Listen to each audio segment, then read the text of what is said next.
La paz de Cristo esté con ustedes, hermanos. Vamos a estudiar la palabra de Dios. Haremos mayores obras que Cristo Jesús. Vamos a un versículo que es imposible de entenderlo sin la ayuda del Espíritu Santo. Y es en Juan 14:12. Hablando Cristo Jesús.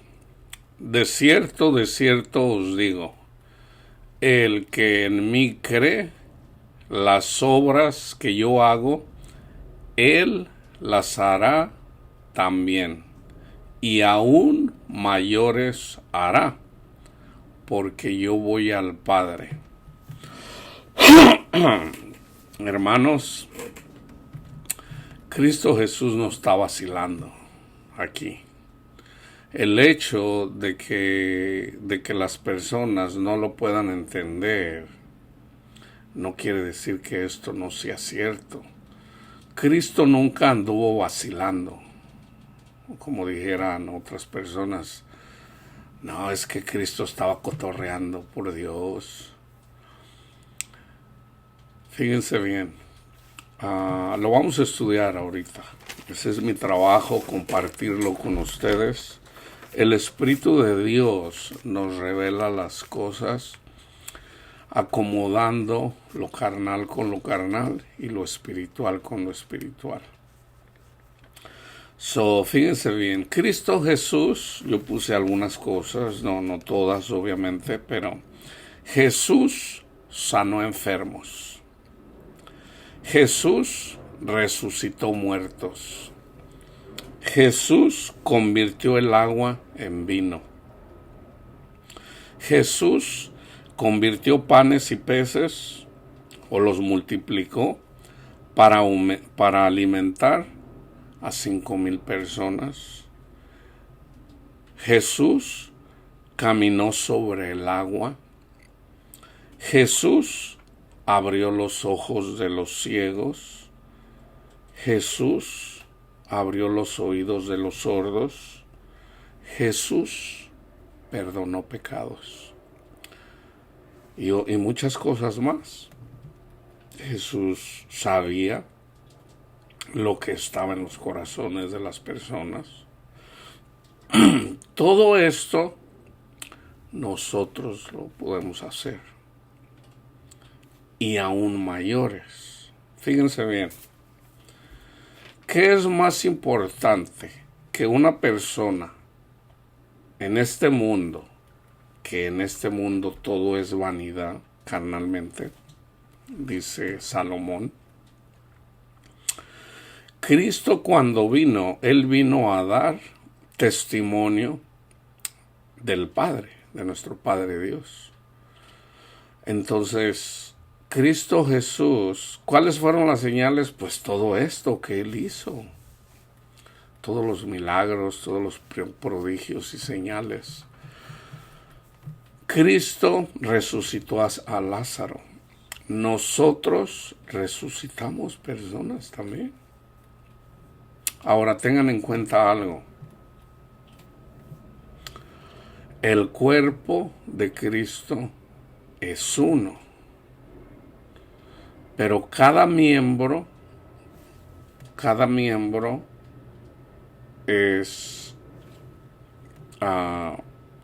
cada miembro forma el cuerpo de Cristo, pero cada miembro es, vamos a decir, tiene un trabajo que hacer. Por ejemplo, yo necesito mis ojos para ver.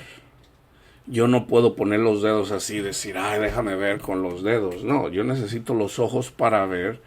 Necesito los dedos para tomar las cosas, necesito mis brazos, cada miembro tiene una función. Cuando Cristo dijo que nosotros íbamos a hacer las cosas que Él hizo y aún mayores, esto nosotros lo hacemos, hermanos. Y déjenme transferírselo a lo espiritual. Yo les decía, Jesús sanó a ciegos. Nosotros sanamos ciegos también. Cristo resucitó muertos. Nosotros resucitamos muertos también. Ahora, las personas que las personas que resucitaron, murieron en la carne. Las que Cristo resucitó. Lázaro murió, pero no su alma.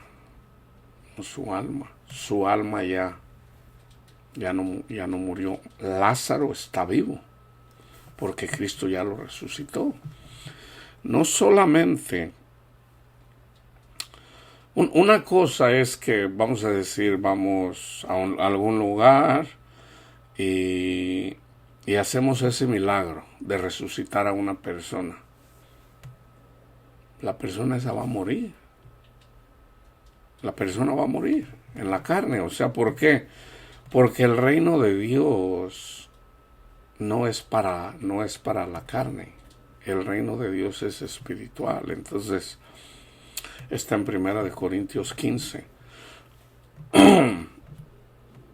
La carne, la sangre y la carne no pueden heredar el reino de Dios. El reino de Dios no es comida ni bebida. El reino de Dios es amor, todo en el espíritu, amor, gozo, paz, paciencia, benignidad, bondad, fe, mansedumbre, dominio propio. Todas estas cosas son el reino de Dios en el espíritu. Entonces, nosotros sanamos a los enfermos. Nos vamos a enfocar en lo espiritual. Una persona que sigue a Cristo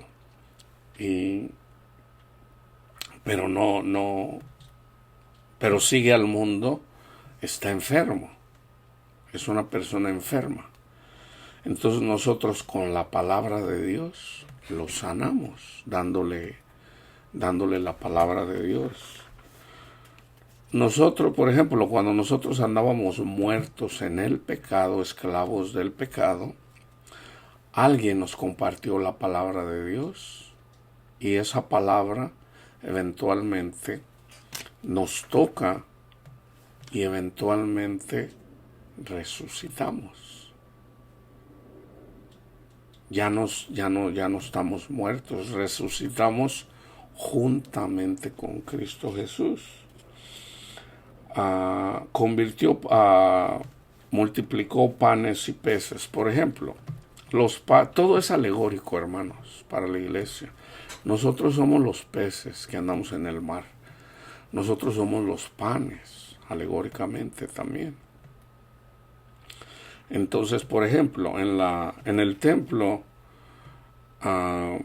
ya comenzando desde el tabernáculo, en el tabernáculo había una mesa en el primer cuarto. En esa mesa había 12 panes. Los panes de la preposición. Esos 12 panes apuntaban a los 12 apóstoles. Por ejemplo, cuando el rey David,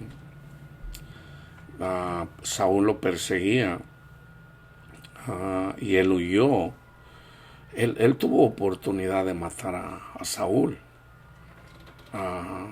Se podía defender, pero él, conociendo el amor de Dios, él dijo, no, yo nunca voy a poner manos sobre el ungido de Dios.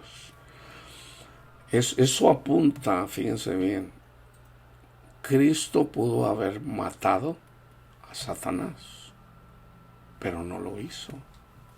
Eso es otro estudio. Entonces, eventualmente, en la medida que David es perseguido y anda huyendo, eventualmente llega a un tabernáculo y le dice a un sacerdote ahí que le diera algo de comer. Y le dice, nada más tengo los panes de la preposición. Y David los comió. Eso apunta, David es una sombra o es un símbolo de Cristo.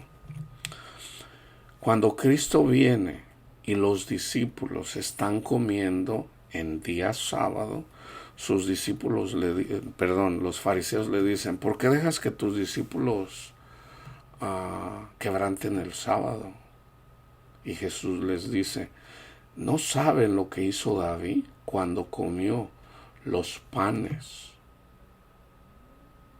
de la preposición? Ahorita ya me hice bolas, preposición, que David los comió y no pecó.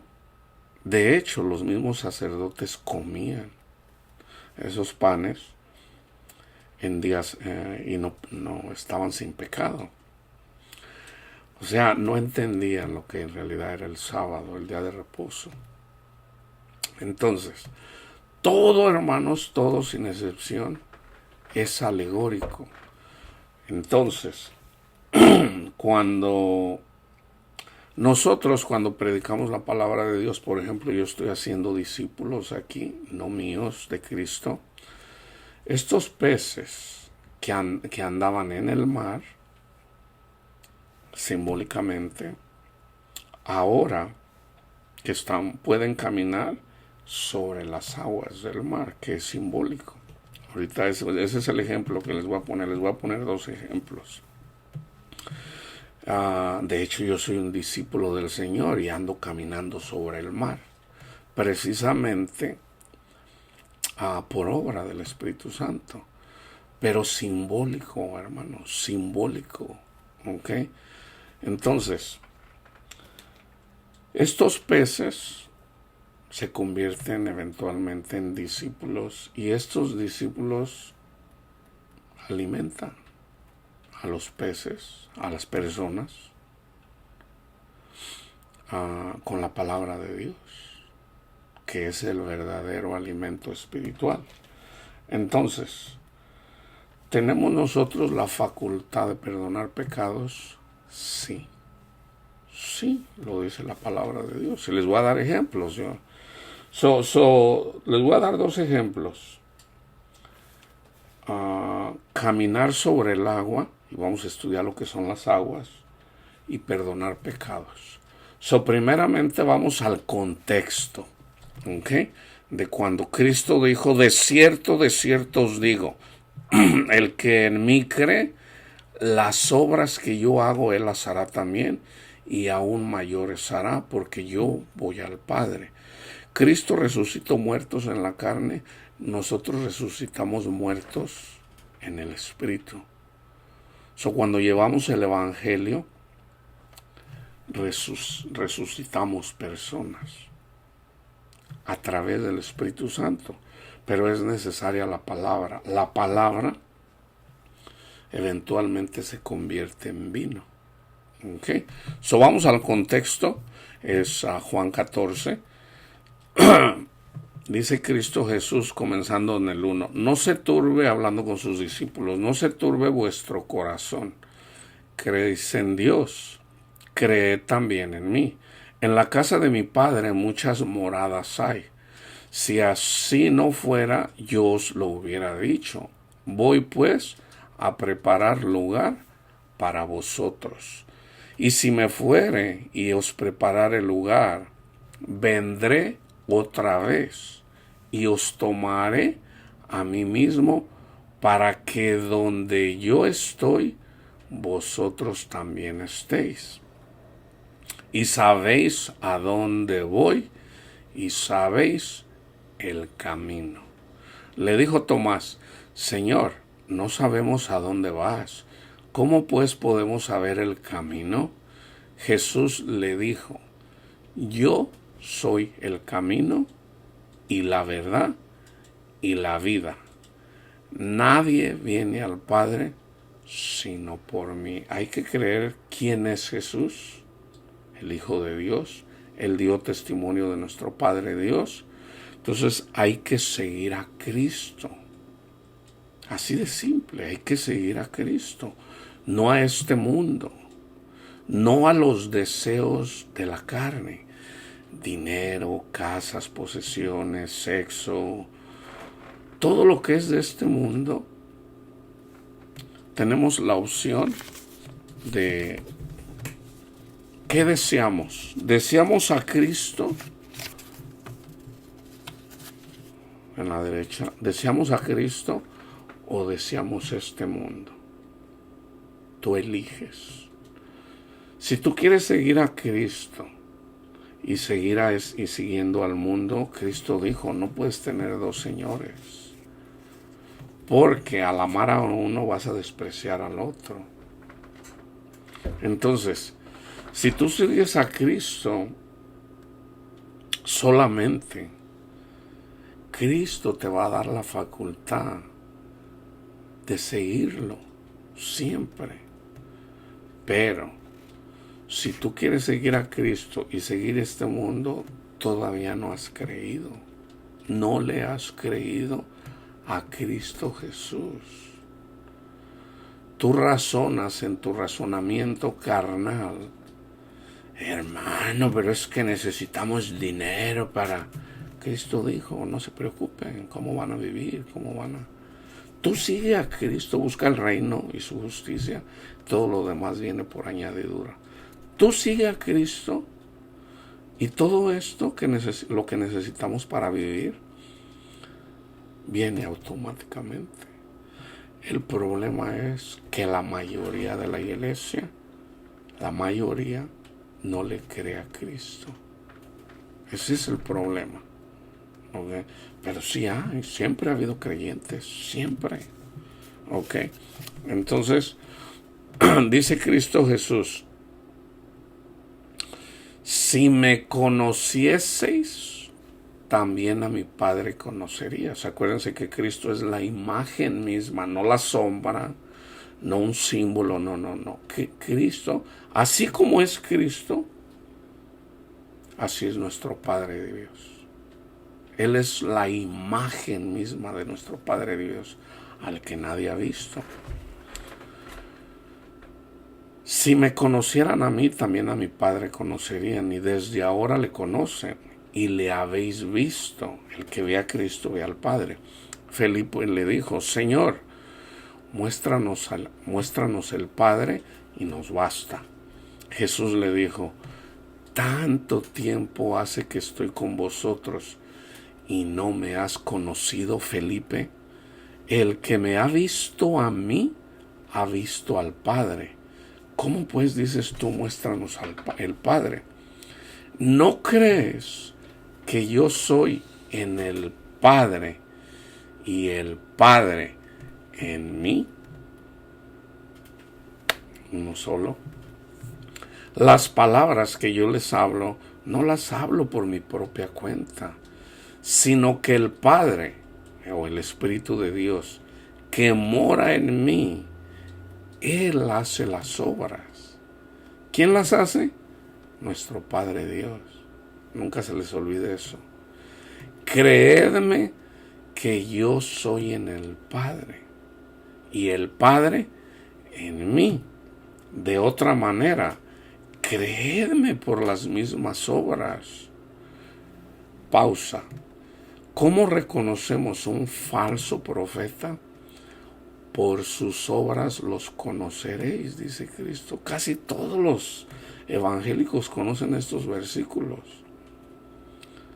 Dicen, por sus obras los conoceréis. Y yo a muchos les he dicho, este pastor al que tú escuchas, se la pasa hablando de dinero. Hermano, agarre lo bueno y deje lo malo. Te va a engañar, porque un poco de levadura leuda toda la masa. ¿Saben por qué siguen a las personas que hablan, que dicen, Dios quiere que seas rico? Porque ellos son ávaros.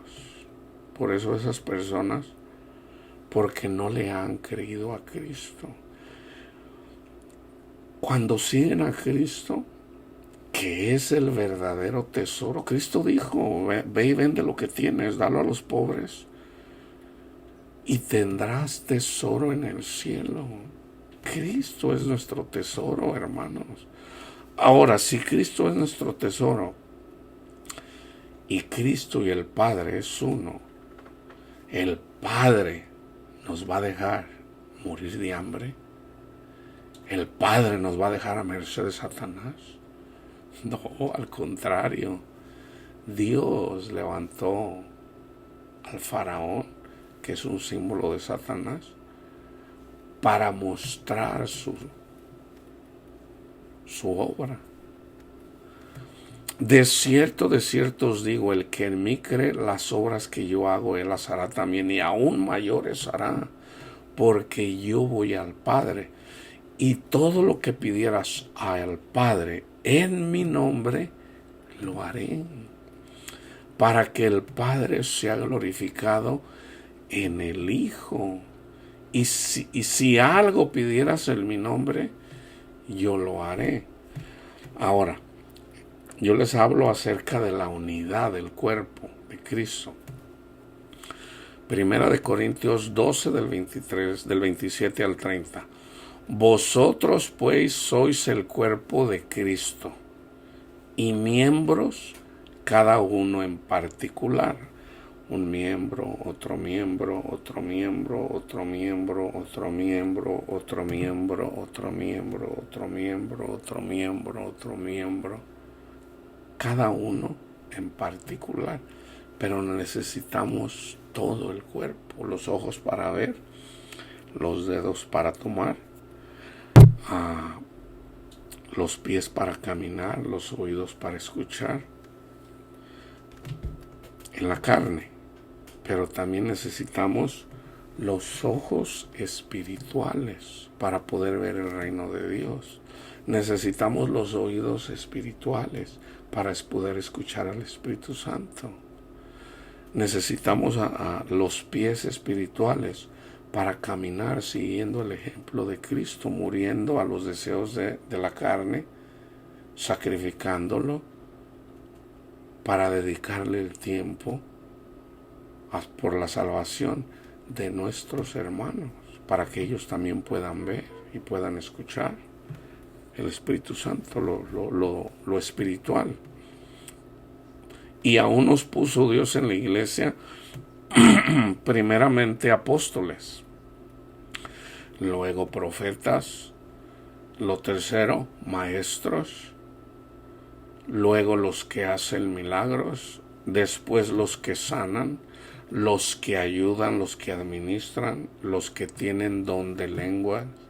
¿Son todos apóstoles? ¿Son todos profetas? ¿Todos maestros? ¿Hacen todos milagros?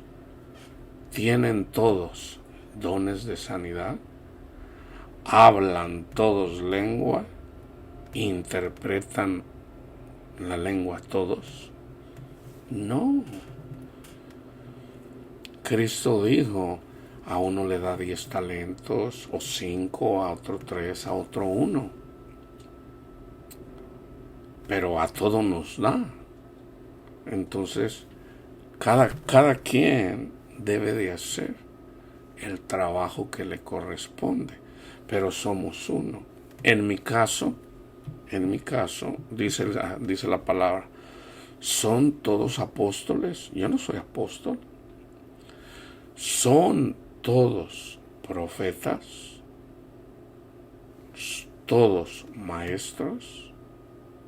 ¿Hacen todos milagros? Yo no hago milagros, pero yo enseño. El Señor me puso a enseñar. Pero yo siempre digo, yo comparto, porque es mi Padre Dios el que me enseña. Cristo es mi maestro, mi Padre es mi maestro. Yo comparto con mis hermanos, porque entiendo la palabra de Dios, porque Él me lo revela.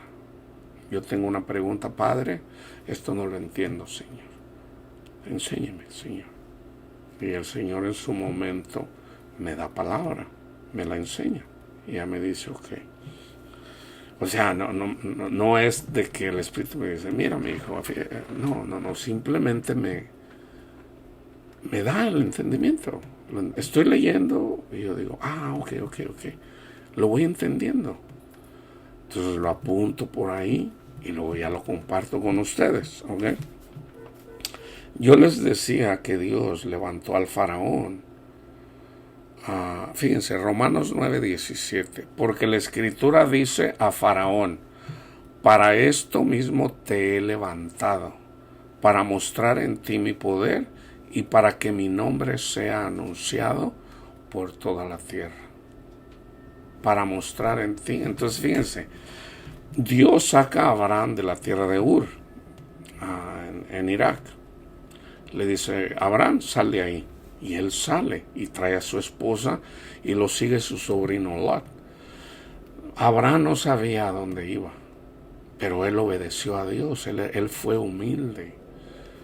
Él escuchó al ángel de Jehová y le dijo, está bien, Señor. Él no sabía a dónde iba. Eventualmente llegó a la tierra prometida y le dice, mira, esta tierra va a ser para tu descendencia. Abraham tenía 75 años y Sara 65 y no tenían hijos. Entonces le dice, Señor, no tengo hijos. Dice, tú vas a tener hijos. Y Abraham creyó y le fue contado por justicia. Ese es el Evangelio, hermano. Si nosotros le creemos a Cristo Jesús, creemos el Evangelio, nos es contado por justicia. Y Dios nos llama sus hijos, así como a Cristo. Así como a Cristo. Todos los que creemos en la obra somos hijos de Dios. Entonces, le dice, toda esta tierra va a ser para tu descendencia, pero, dice, van a estar sometidos 400 años. Entonces Abraham fue padre de Isaac, Isaac fue padre de Jacob, y Jacob fue padre de las 12 tribus de Israel. Jacob e Israel es el mismo. A Jacob Dios le cambió el nombre y le puso Israel. Israel tuvo 12 hijos. De uno de esos 12 hijos era José. A José, que también es un símbolo, una sombra de Cristo Jesús, lo vendieron sus hermanos y eventualmente llegó a Egipto, así como sus hermanos vendieron a Cristo Jesús y fue crucificado por nosotros. Entonces, José llega a Egipto y eventualmente Dios lo pone como el número 2, solamente después del faraón, porque le interpretó el sueño al faraón. Entonces, sus hermanos, sus familiares eventualmente vienen buscando comida, porque no había comida en Israel. Entonces, o por lo menos donde vivían, porque todavía no. Entonces fueron a Egipto y eventualmente se quedaron en Egipto. Eran 70 personas. Esas 70 personas se convirtieron en 600,000 hombres, más las mujeres y los hijos. Algunos 3, 4, 5 millones de personas. ¿Okay? En 430 años. Estuvieron 430 años, pero 30 años estuvo gobernando José. Una vez que muere el faraón, el siguiente faraón dice, no, estos se están multiplicando y nos van a dar duro después. Entonces, ¿qué hizo? Dijo, no, esto nos van a servir a nosotros, que es un símbolo de que Dios alimenta a las mismas aves del cielo, a los ángeles y sobre todo los ángeles caídos. Nosotros todos le servimos a los demonios por un periodo de tiempo. Dios las alimenta. Dios permite eso. Entonces, cuando somos sometidos, ese es el símbolo, ellos eventualmente fueron sometidos 400 años. A los 400 años Dios levantó a Moisés, que también es un símbolo de Cristo, y él se rehusó ser hijo de la hija del faraón, así como también nosotros, dice Cristo, el que ama más a su padre, a su madre, a su hermano, más que a mí, no es digno de mí. Nosotros debemos de amar más a Dios que aún a nuestros padres. Esto solamente es posible a través del Espíritu Santo. En la carne nosotros amamos a nuestros padres, pero el Señor quiere lo espiritual, lo espiritual. Ahora, cuando nosotros seguimos a Cristo, nosotros bendecimos a nuestras familias. Porque cuando nosotros somos salvos, el Señor salva a nuestras familias. Es automático. ¿Okay? A menos que la familia nos odie y renieguen de nosotros. Como en el caso de la esposa de Lot. Ella regresó al mundo, murió. Ok, seguimos. Entonces, Dios levantó a Satanás para manifestar su poder. Entonces, ¿qué hizo después de los 400 años? El Señor escuchó los gemidos del pueblo de Israel y Dios castigó con 10 plagas al pueblo de Egipto. Dios mostró su poder. Él quiso mostrar su poder. Que eso es una sombra para nosotros. Nosotros somos sometidos por el faraón, Satanás y sus demonios. Dios quiere mostrar su poder en nosotros. Nosotros que estamos en Egipto, alegóricamente, el Señor muestra su poder cuando alguien nos predica el Evangelio, nos convertimos, nacemos juntamente con Cristo, nos vienen las tribulaciones, que ya las hemos tenido desde antes, pero ahora que tenemos a Cristo Jesús y resucitamos juntamente con Él, nos viene una tribulación y ya no nos hace nada. La tribulación. De todas las tribulaciones somos salvos. Ahí está la salvación. Dios salvó al pueblo de Egipto. ¿Qué hizo el pueblo de Egipto? ¿Qué obra? Ninguna. Llorar. Señor, ayúdanos. Eso fue lo único que hicieron. Ellos fueron salvos por obra de Dios. Eventualmente salieron. Nosotros pasamos por las muchas aguas. Y eso lo vamos a estudiar ahorita. Entonces, para llegar a la tierra prometida, o sea, para poder ver a Dios, eventualmente, hay que pasar por el mar y hay que pasar por el desierto para llegar a la tierra prometida.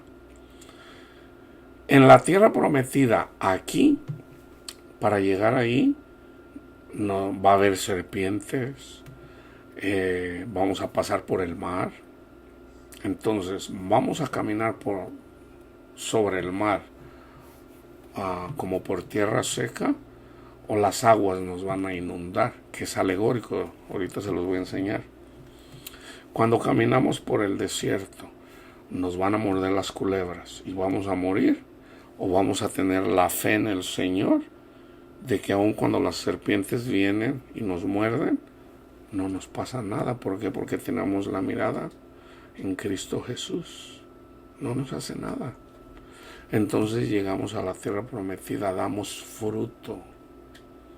Por ejemplo, me viene una tribulación a mí. Antes de que viniera la tribulación, el hecho de ya seguir a Cristo Jesús y dedicarle mi tiempo, siendo un instrumento de Cristo Jesús, antes de que viniera la tribulación, el Señor me dijo: mira, hijo, vas a pasar esto, va a pasar esto, va a haber una tribulación. Yo le dije: está bien, Señor. Ahora, yo no sabía los detalles, pero sabía más o menos el contexto, y llega un día donde me viene la tribulación. Ahora, yo recuerdo lo que me dice el Señor: no temas, tú sígueme, todo va a estar bien. Y yo le dije: Señor, hágase su voluntad. Me viene la tribulación, no pasa nada, no pasa nada. ¿Por qué? El que está contra mí es poderoso. Satanás, hermanos, es poderoso. Pero el que está con nosotros es más poderoso. Entonces Él quiere mostrar su poder. Entonces, ahora, no es que Dios anda presumiendo. No, lo hace por nosotros. Imagínate, te viene... Les voy a dar, por ejemplo, un ejemplo. Me empiezo a sentir mal. No me pasó eso, es un ejemplo.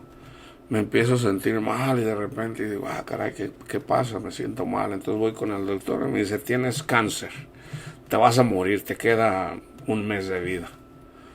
Y yo digo, está bien. Entonces yo le digo al Señor, Señor, está bien, hágase su voluntad, me queda un mes de vida, quiero terminar la obra, Señor. Pero el Señor ya me había dicho, tú no temas. Entonces, no, está bien, Señor, yo no temo, porque yo sé que yo no muero, porque estoy con usted, ¿verdad? ¿Qué debo de hacer con mi familia? Nada, o sea, tú sigues haciendo lo que estás haciendo. Está bien, Señor. Y resulta que a las 2 semanas voy con el doctor, o a las 3 semanas, y voy, yo me siento bien, y el doctor se queda así confundido. Caray, ¿qué pasó aquí? Oye, te hice un estudio y te hice otro estudio y no tienes nada. Pero aquí tengo la evidencia de que tenías cáncer y ya no tienes nada. Esa es una tribulación que el Dios simplemente quitó de mí. Así como quita todos los días, porque es imposible saber de todas las cosas de las que nos salva el Señor. No sabemos, de repente viene una persona, nos va a dar un puñetazo, nos va a lo que sea. Dios nos salva de todo eso. Algunas veces las vemos, la mayoría de las veces no lo vemos. Ahí está la salvación, hermanos. La salvación comienza desde aquí. La salvación comienza desde aquí. ¿Ok? Entonces, ¿qué pasa cuando el doctor te dice y tu familia o la gente que supo, que sabía que estabas enfermo y de repente, y saben que eres cristiano o saben que soy cristiano, ¿saben qué? El Señor me sanó? ¿Cómo te sientes? Te viene una tribulación, Satanás te ataca, vamos a decir, con amargándote el corazón o queriéndote amargar el corazón. Tú pones la mirada en Cristo Jesús y el Señor, de una forma sobrenatural, tú tienes un gozo en tu corazón que no lo puedes explicar y tú dices, gracias mi Padre hermoso, yo quiero compartir, Señor, esto con mis hermanos, Señor, para que entiendan lo que es tener verdadero gozo, lo que es tener verdadera paz. Y Él dice, ve, hijo, comparte el Evangelio, no tu testimonio. El testimonio solamente a la familia. Jesús sanó a un endemoniado. Cuando lo sanó, él quería seguirlo. Le dice, no, cuéntale a los tuyos lo que Dios hizo por ti. Entonces el testimonio es para nuestra familia. Pero cuando vamos con las personas que no conocemos, hay que predicar el Evangelio, porque es a través del Evangelio que llegan al conocimiento de Dios. ¿Ok? Entonces, yo les dije que les iba a dar 2 ejemplos. Uno, cómo es que caminamos en el mar, y en la otra, cómo es que nosotros tenemos el poder de perdonar pecados. ¿Ok? Solo voy a hacer en 3 videos, o ahorita voy a parar es la primera parte. Voy a hacer en la segunda parte caminando sobre el mar, y el tercer video perdonando pecados. La paz de Cristo esté con ustedes, hermanos.